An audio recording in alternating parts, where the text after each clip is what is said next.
Welcome to the Awesemo Early Bird Podcast. It's your old pal EMac coming to you with one Chris Randone as we get ready for Wednesday, March 11th, NBA action. Chris, how the hell are you? Oh man, I late, saw late. Dan stole my intro the other day and then and then Did said I had wait, been stealing his, which I have been from time to time, been borrowing the and away we go. It's the Early Bird Podcast brought to you by Awesemo. man? I don't know what to expect from you two anymore. You guys switch it up. You guys switch the times that you're gonna do it. I mean, you know what? Each time now, I just sit back and I'm just grateful. So, yeah, no, it was a good introduction, man. We got a 6 game slate. Got a little Zion here, the last game of the slate, so that should be interesting going into the night game. But let's kill it, man. Let's have a good time. All right, let's enjoy here. So again, we as Chris said, we got a 6 gamer. We are brought to you by SuperDraft. The slate, I believe. Let me double check. I think tomorrow's that weird. Let me double check before I say it out loud. No, it's a 7:30, 7 o'clock start on Wednesday. Thursday is 7 o'clock. Friday is 7 o'clock. But there are only each of those days there are only one game. So we'll have to see what SuperDraft is doing. They'll probably push to 7:30. And Saturday does have a 7:30 main slate start, and there are actually 8 games on the main slate. So you will get a lot of Fast Eddie Fair and myself on Live Before Lock. I suspect we will probably go early on Saturday to encompass everything. But we're going to talk about Wednesday's action here. So we'll go game by game, make sure we can hit the majority of the injury news here. Of course, this is the night before, so this is just your foundational look as we move through things. First game off, we only have two Vegas totals, but the first game we do not have it for. It is Detroit at Philadelphia. I believe that Joel Embiid is not yet ready to play. He is still listed as questionable. So he has moved from being out to it's been a week or so. They said this would start to be the time frame when they were going to get him back. We don't know anything about that. We do have Josh Richardson back. He was had been in the concussion protocol, but he has been cleared. Brandon Knight has been cleared to play. He's been dealing with a sore knee for Detroit. And then Bruce Brown still has a right ankle issue. Questionable, probably won't know much until after practice tomorrow or shoot around tomorrow or before the game. Let's assume Embiid is out, Chris. What do you want to do with Detroit or Philadelphia? If Embiid is out, I mean, for FanDuel, probably it'd be a little bit more realistic for Harris and Horford. I mean, obviously, they just become a little bit more of must plays because there's really not much more offense to go around besides those two, outside of maybe if you want to go ahead and roll with Shake Milton. But Horford's price is finally coming up, as is Harris's. So um, you got to ask yourself, is this what you want to pay? It's a very slow paced game. These are two of the top 10 slowest teams in the league, especially with Detroit. So this is not the most appealing game, I would say, for fantasy purposes. But there are guys here in this matchup that are fantasy valuable, and Christian Wood definitely stands out. It's someone who has been heavily involved ever since this Drummond trade. Just really the focal point of this offense. He's taking a ton of shots, EMac, every single game, crashing the boards. And I mean, he's scoring a lot. I believe, I think out of his last 7 games, he scored at least 20 points in 6 of those 7 raw points. So you combine that with the rebounds, the double-double potential, and you get some defensive stats from him. At 8,100, I'm okay with it, especially if Embiid is out. There's not that much defense there in the front court for the Philadelphia 76ers. So as long as Wood is continuing to get this heavy minutes, and he's the primary vocal point now in this offense, love Wood. Everyone else, though, I think is on the Detroit side is more so just like a plug and play. I mean, if you want to talk about Bruce Brown or Brandon Knight, even Jordan McRae, who I don't think these are priority options, but if you want to consider them, if you're multi-entering, that's one thing if they do fit the roster construction. But the Philadelphia side of the ball, Harrison Horford, man, the usage is just through the roof with these two, with both Simmons and Embiid off the floor. And Horford is someone who is just getting it done right now, playing really heavy minutes without Embiid. 48 DraftKings points this last game against Golden State. And he took 16 shots, which was his highest EMAC over his last 10 games. So if he's going to be shooting that many attempts, and he's able to facilitate the ball like he has with his assist rate, with Embiid off the floor. At 7,400 on DraftKings, I think it's going to be okay. I think you can still go there. It's still getting high, but I think it's okay. But other than that, man, I don't really see anything else because there's just really other better options in other games going into later in the slate. Yep, and that makes sense. And for those wondering, Derrick Rose hasn't played in 10 days. He's week to week. I don't know that he'll play the rest of the season. Luke Kennard is still a week or two away. He hasn't played since December. John Henson was the one name I did not mention. He is out, expected to miss 7 to 10 days with a sprained ankle. Now he's been playing between 15 and 20 minutes per game, so that does open up a few things up in that front court. What it does is it really solidifies Christian Wood's minutes more than anybody else. Probably makes Thon McCurr somewhat viable as a near minimum play. He's 3,100 on DK. Played 28 minutes in the last game. In those 28 minutes, he had 3 points, 4 rebounds, a block, 3 steals, 17 fantasy points. So, your mileage may vary, especially if he's going to be guarding Joel Embiid. If there's no Joel Embiid, maybe we use him as some placeholder value. Next, we move into our 7:30 games. We have Charlotte at Miami. Let's look over here and see our injury news because I have it filtered on center. I'm like, where's Jimmy Butler? This list looks pretty slight. So Jimmy Butler hurt his toe against the Wizards on Sunday. He did not practice Monday or Tuesday. He is said he's feeling better, but he hasn't practiced. So we'll know more on Wednesday. Let's just operate under the assumption that he's out. No need to push him back, particularly against a game against against Charlotte here. Malik Monk obviously is out because he was naughty and broke the league's drug protocol rule. Jay Crowder missed the last game, but he is probable. He was dealing in the concussion protocol. He has cleared through it, and if he goes meets the last step, which is the minor one, he should be good to go. They expect him to be available. Kendrick Nunn has been dealing with an illness, so he is questionable as well.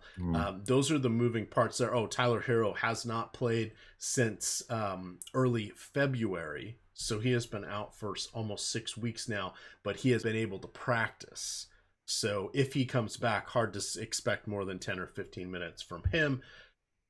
Not a lot to really hang our hat on for this one. Is there anything that pops for you except Bam Adebayo paying a premium, but he gets that matchup against the Charlotte Hornets and it's your turn to sit 3 games front court?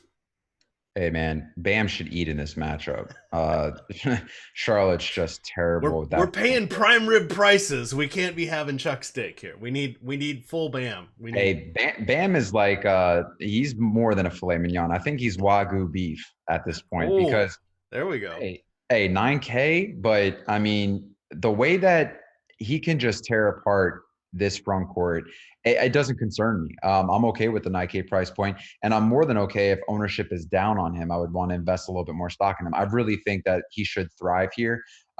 He's going to play 33 minutes like he's been averaging. I like him on FanDuel too, just 8,500, very nice price there. 8,500 on FanDuel. I think I like him a little bit more, and also if his blocks and steals are going like the way that they have. I mean, all day. I'll take it all day. So Bam definitely is a primary option here. Other guys from the Miami Heat, though, Jimmy Butler's got the Q tag right now. So he didn't practice.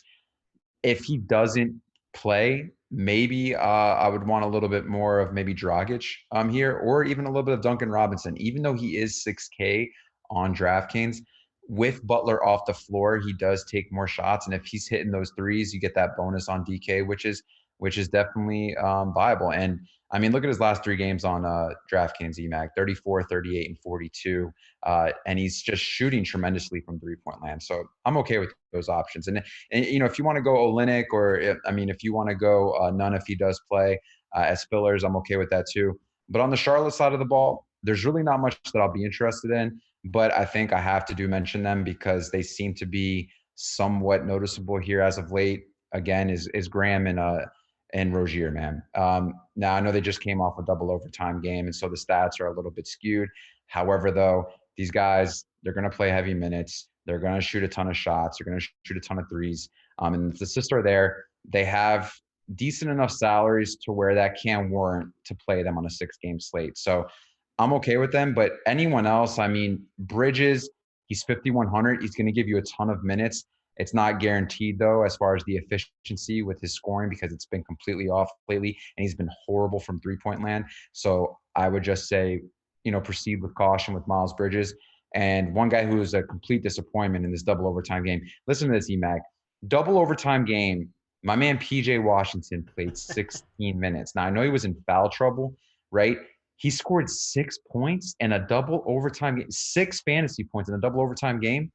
I mean, for me personally, that I mean, obviously that's scary. But the prior 3 games before that, I mean, 32, 35, 33. So I'm not going to be scared of that. But recency bias does affect people in the DFS world. So the field might not be on him. And at that point, at 5K, a guy who could potentially give you 30-plus minutes can also take double-digit shots like he had in the prior 6 games before this game against Atlanta.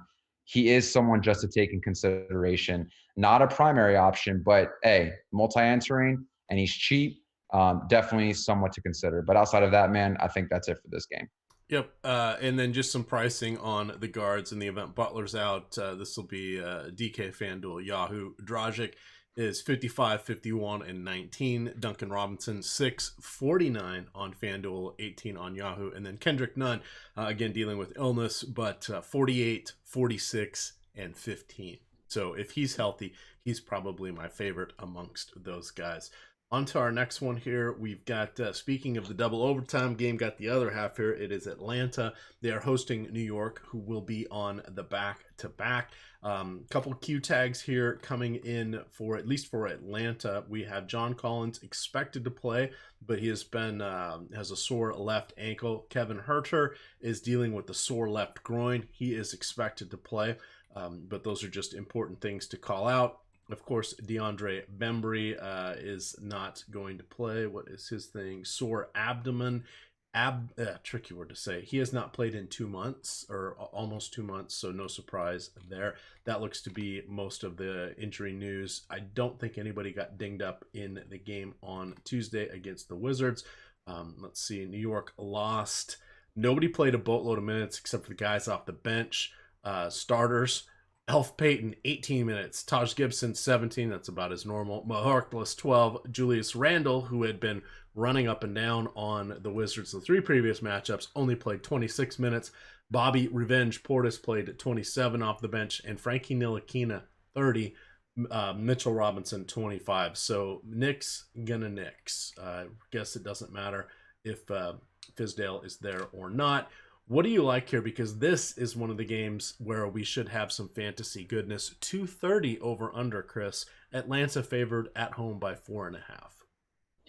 The thing with Fizdale, I mean, they were down 18-4, like the first 3 or 4 No, minutes. he's not the coach anymore. He was the guy that would always screw it up. It's yeah, no, my Miller's bad. the coach. I wanted to say Mike Miller was doing Fizdale things. Oh yes, yeah, absolutely. It was like he was channeling his inner Fizdale. That's what I was trying to say. He was literally channeling his inner Fizdale, because they were down 18-4 with like the first 3 or 4 minutes. Literally takes them all out and doesn't play anyone till like I think like the 9th minute in the second quarter or whatever. I mean, it was weird. But Bobby Portis did Bobby Portis things against his former team, which he seems to do that in situations like that. However, though, this game, man, back-to-back for the Knicks. Atlanta coming off that double overtime game against Charlotte the night before. But I think I'm going to say this. I do like RJ Barrett here. This is a nice little pace-up spot for him, 5,500. But, I mean, if he's going to give us 30-plus minutes, which could definitely happen, I'm okay with. At 5,500, this is the spot where guards, Atlanta does struggle defensively. And I think this is a spot where he can thrive. So I'm willing to pay 5,500. And I'm even willing for the 6,500 for Peyton. Just because there could be extra possessions here, could be up tempo. And these guys didn't play as many minutes today because of what Miller did with his little Fizdale situation. So I think Randall, we can go ahead and consider as well.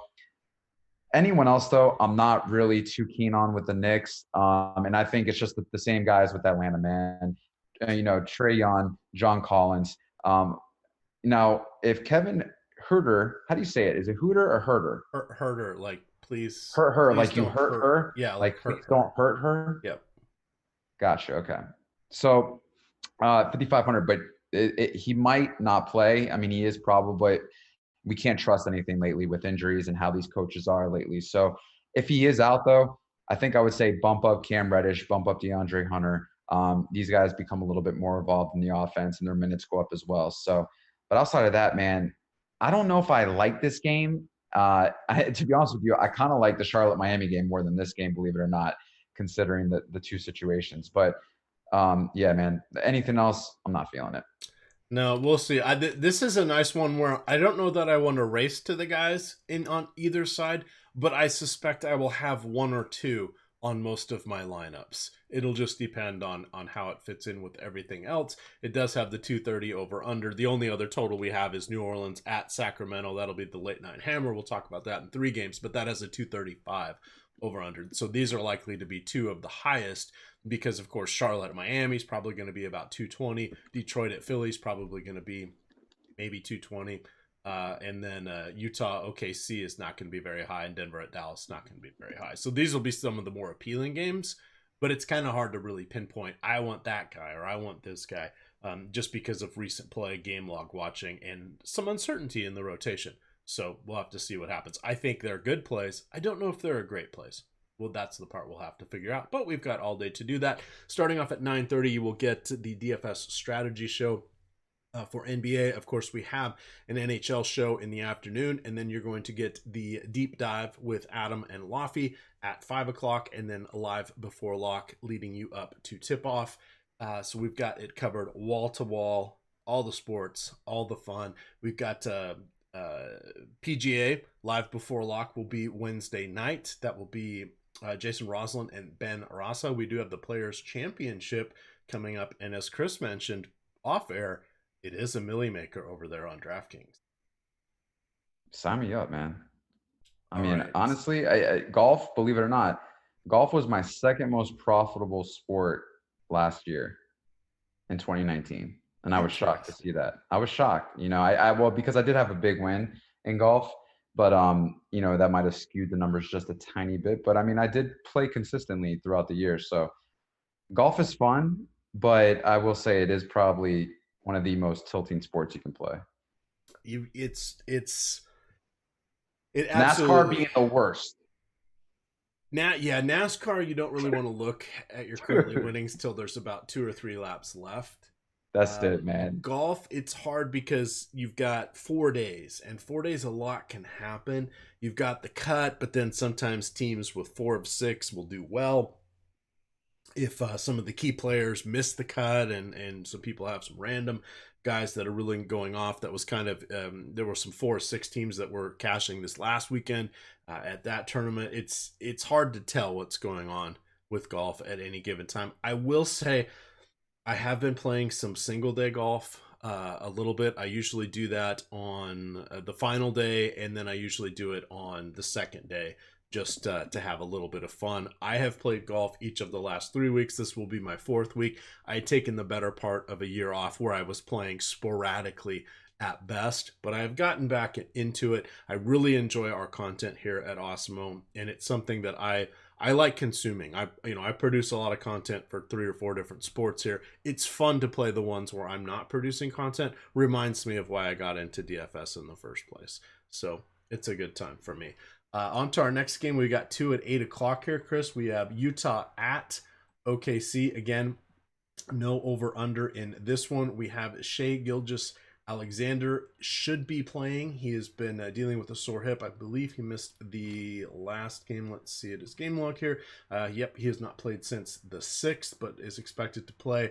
That looks like all of the major injury news. I wonder why they don't have a line in there yet, because the only other guy that's dinged up are guys that haven't played in months, or if at all, this season.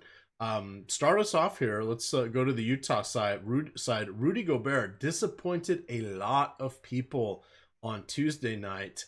Played 32 minutes, took just 4 shots, 17 fantasy points. Yikes.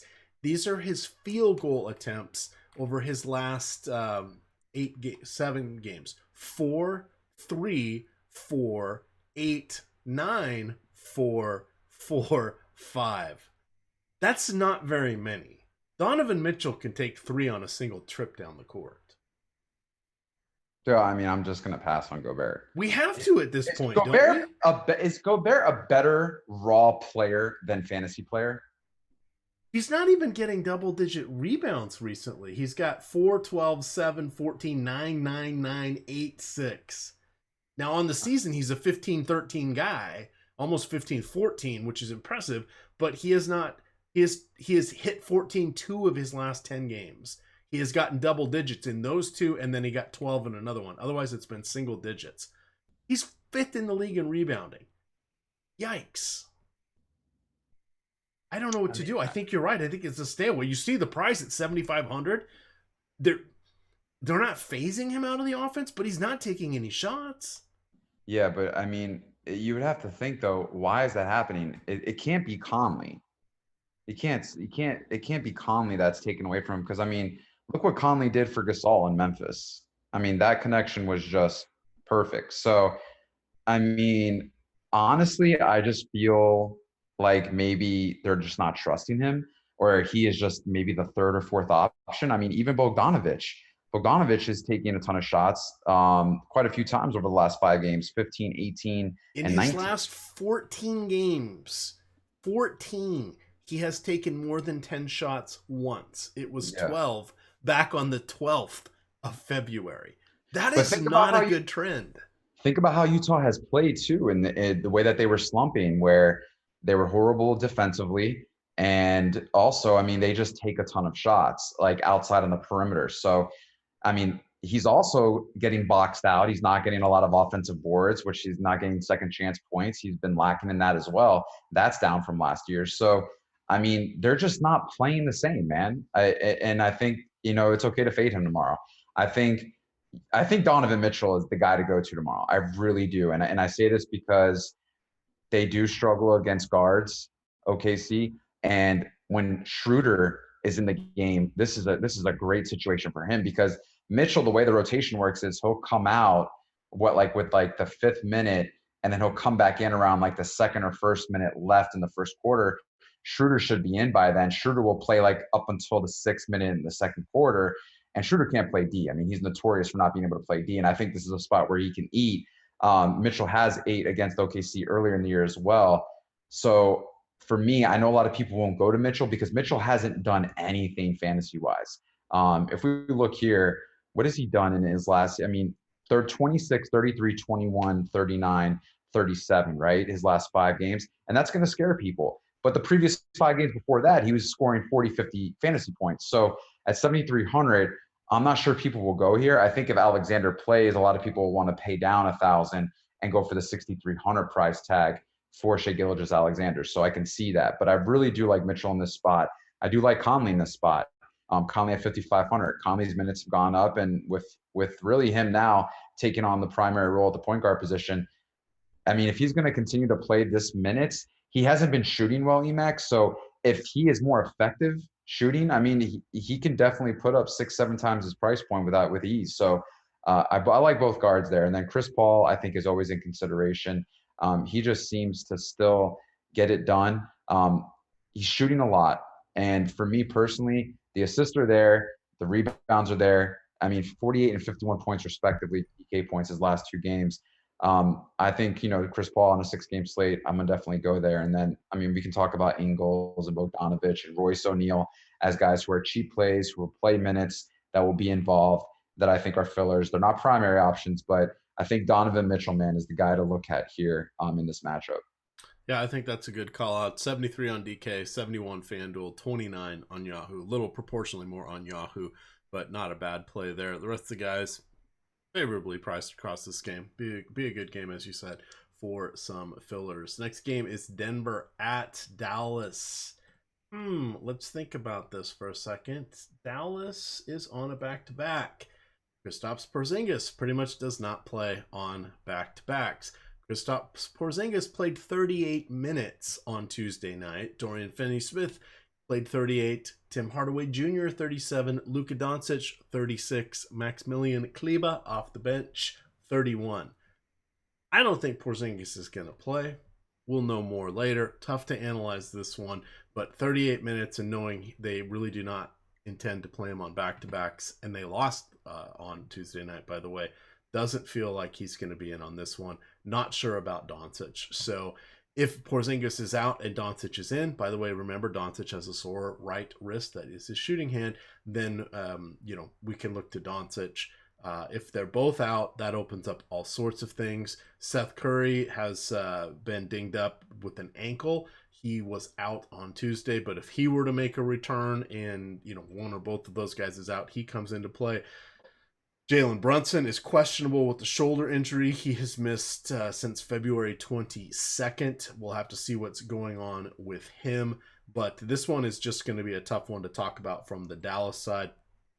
From the Denver side, no real injuries of note. Keita Bates-Diop, but he is not played in a month, so we're not worried about him.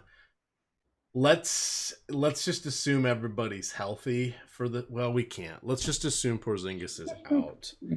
I don't know what to do. It's too hard to tell. There's, if he's out, play other guys in the front court. If he's in, I don't really trust him for more than 28 minutes. What makes you think he'll be out? Because he hasn't played on a back-to-back in quite some time. I'm gonna call. Oh man, but coming down this stretch though for playoffs, if he doesn't play, they're in the playoffs. Doncic is going to be a primary option regardless of his 11K price point. So we can just go ahead and say that if that's the case, if Porzingis does play, I think I'm not going to be as heavy on Luka, but I'm going to totally agree with you there. Surprisingly, I don't know if I'm really feeling this game as much. I think Porzingis' last double-double or back-to-back, it was January 27th and 28th. He has sat in 1, 2, 3, all 4 of the other back-to-back opportunities they have had since then. Is there a website where you could just check double-doubles? Our back-to-backs? No, I just call up a game. They should do a back-to-back.com where it's just nothing but back-to-back stats.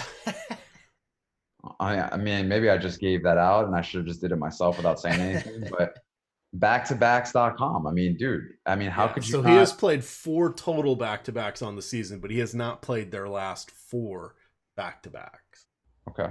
So let's just say he doesn't. Yeah, and in back-to-backs, he's averaging 29 minutes per game. Yeah, so right there. Let's lock in Luka. I'm okay with that. And if he doesn't play, that makes even my guy even more appealing, which is Kleber at 4,600 on DK. I'm okay with it because the secondary unit really struggles against forwards and just front court in general for Denver. And defensively, they just haven't been good, man. They really haven't. We've seen Coach Malone really say a lot of negative things and try to really light a fire under their ass as far as just changing their style of play and becoming more aggressive. But man, they just haven't played Denver basketball, let's just say, compared to what we saw earlier in the year and also last season.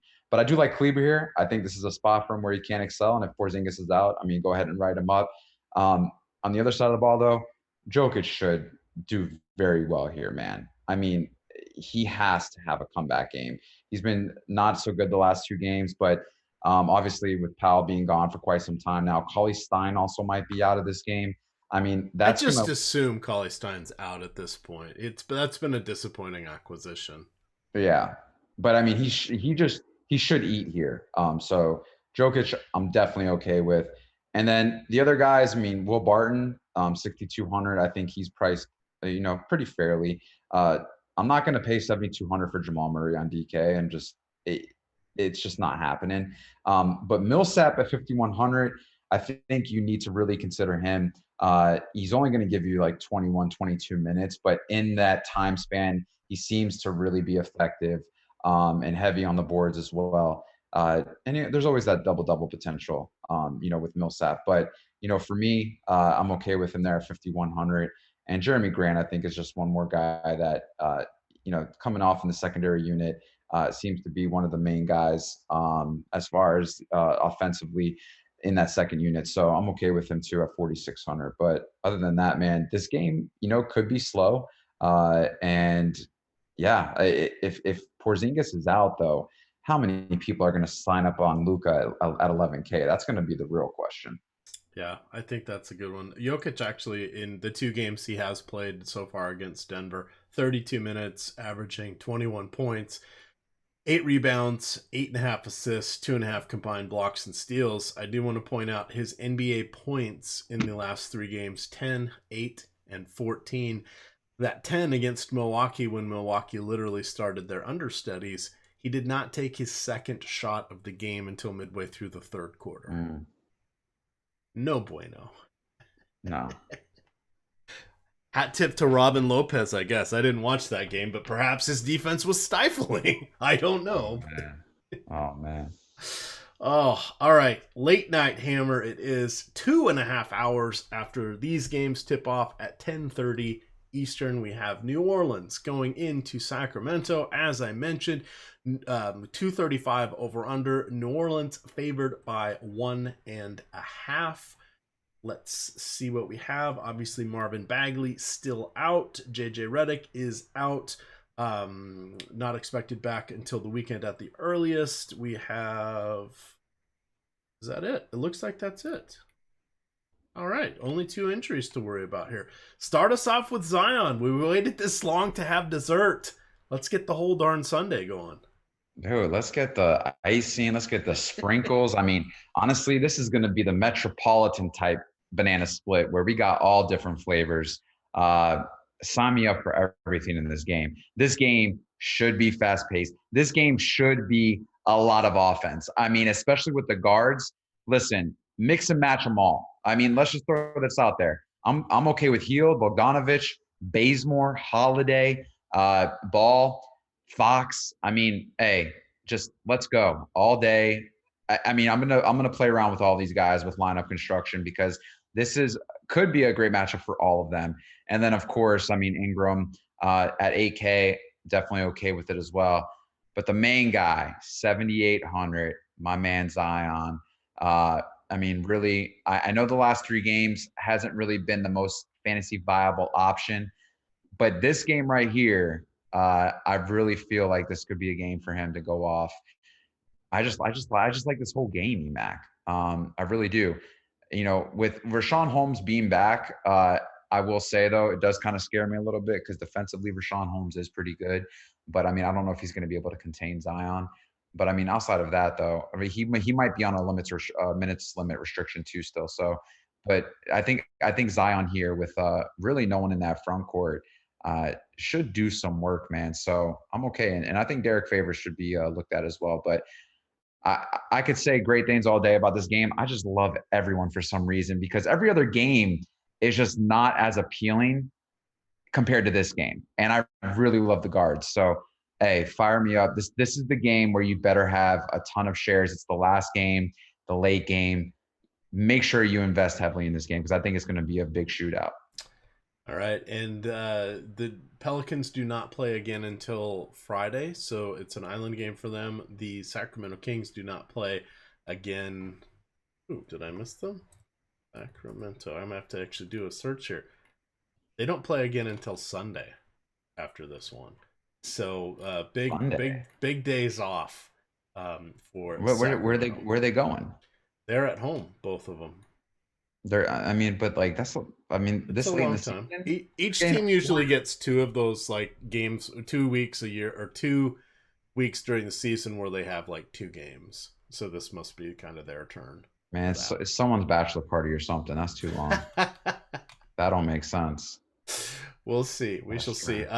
You did mention Holmes is back. They've kept him to 19 minutes off the bench in each of the last 2 games, so they'll probably keep him in the low 20s because they would like to have him healthy, especially with Marvin Bagley continuing to be out without any return date in sight.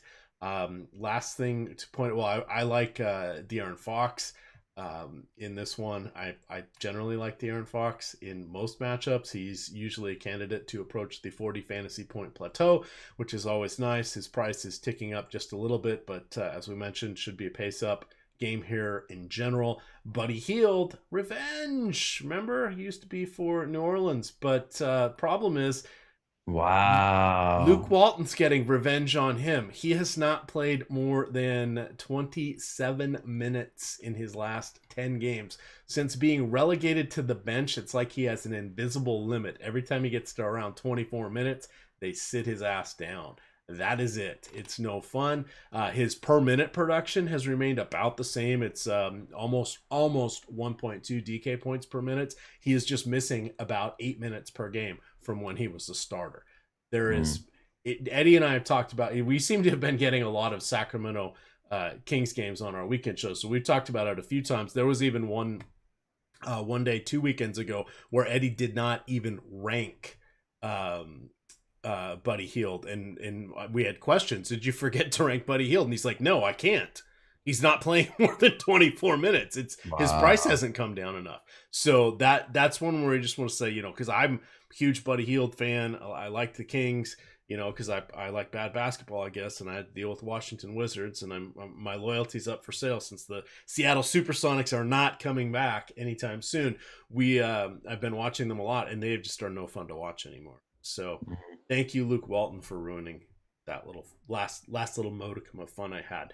But just be careful on that one, knowing that the guys, what's going on. Now, on the flip side of all of that, that means that Bogdanovic has been playing more minutes. He had been dealing with a lot of injuries at the beginning of the season, been just kind of a bit of a disaster, but he is playing in the low 30s, like between 30 and 32 most games. He is approaching usually about 12 to 14 shots per game now that he has been consistently in the starting role. He loves to take those threes, but his fantasy points kind of live or die by those threes. He's got, in his last 5 games, 20 fantasy points, 52 fantasy points, 30 fantasy points, 36, 24, 23, 24, 27. So don't want to really get stars in our eyes there, but at 5,100 on DK, I'm completely comfortable with him being in a lot of my lineups. Anything else you want to mention for this game, Chris? Nah, man, that's it. I mean, 6-game slate. Kind of excited, actually. I like this slate more than I did tonight, man. Tonight's slate was a little bit weird. I'm about to have Beal and Hayward and Tatum in my lineup and not Cash, which is shocking. Yeah. Considering those 3 EMac put up 170 points on FanDuel combined. But I had Beasley, which I will say I will be tweeting him tonight and let him know how disappointed. Don't be that guy. Nah, I mean, I'm not going to be that guy, but I will just tell him that, just be better, be That's better. good. That's like constructive. It's like, we're rooting for you. Be better. Yeah, you score your first bucket with 3 minutes left in the fourth quarter. I mean, come on, man, be better. All right. That's it. That's all we ask for. Okay, no yelling, no saying, but my fantasy teams don't. No. I would never throw out my fantasy team out there. I wouldn't talk in capitalized letters, and I wouldn't curse, But if you do it, you have to misspell. Yeah. I mean, I think it's a inspiration manipulation where you're just trying to get what you want, but you're trying to inspire at the same time, kind of like what we do to people in like a line, like when you're trying to get food, you're trying to get more food on your plate and you try to do something nice, but in reality, you're just trying to get what you want. See what you're doing there. All right. Well, I know you do that at buffets, EMac. I know you do that, especially at dessert. What? Me turn on the charm? Maybe tell a joke? Maybe. I know you do. Yeah. I know. I can see you at the end, like, at the. Come on. How about an extra scoop of ice cream on that Alamo? Exactly. Yeah, exactly. Yeah. Hey, come on, for your old buddy EMac, throw an extra scoop on there for your guy. Give me a couple extra sprinkles. It's your old pal EMac. Yes. Well, guilty as charged. Guilty as charged.